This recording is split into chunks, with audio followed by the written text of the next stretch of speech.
எல்லாரும் இப்ப இன்னொரு ப்ரோமோ பார்த்து அதை ரொம்ப சிரிச்சிட்டு இருக்கீங்க. எனக்கு ரொம்பவே சந்தோஷம். ஒரு 400 பேரை நான் சிரிக்க வச்சிருக்கேன் அப்படிங்கறதுக்கு. அதுல ஒரு 40 பேருக்கு இருக்கும் இவ பொம்பளையா இப்படி எல்லாம் கத்துறாளே அப்படிங்கறதுக்கு ஒரு 40 பேர். தயவுசெய்து கோவப்படாதீங்க. கோபிநாத் சார் தான் எங்களை கத்தி காட்ட சொன்னார். எப்படி இந்த மாதிரி அடுத்தவங்க எப்படி புரிஞ்சுக்கிறது, என்னென்ன கத்துறது, என்னென்ன மாதிரி அப்படிங்கறது அவர் தான் கேட்டார். அதனால நாங்க கத்தினோம்.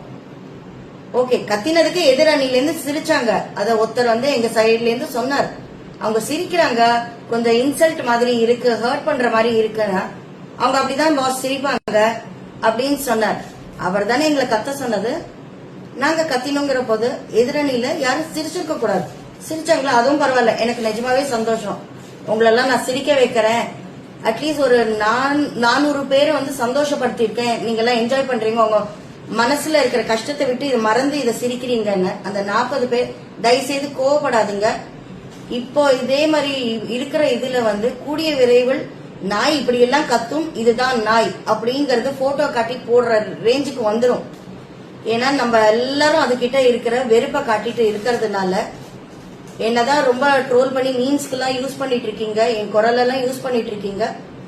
எனக்கு அதெல்லாம் வருத்தமே இல்லை. ஆனா உள்ள என்ன நடந்தது, என்ன ஆச்சு, நான் என்ன சொல்ல வந்தேன், இது யாருமே கேட்கவும் இல்லை, யாருமே என்ன சொல்ல விடல.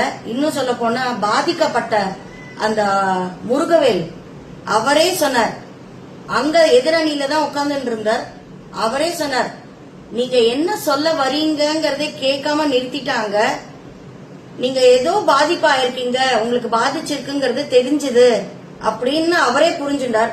எனக்கு நீங்க யாரு கமெண்ட் போடுறதும் எனக்கு பிரச்சனை இல்ல. அவருக்கு புரிஞ்சுட்டார் என்ன.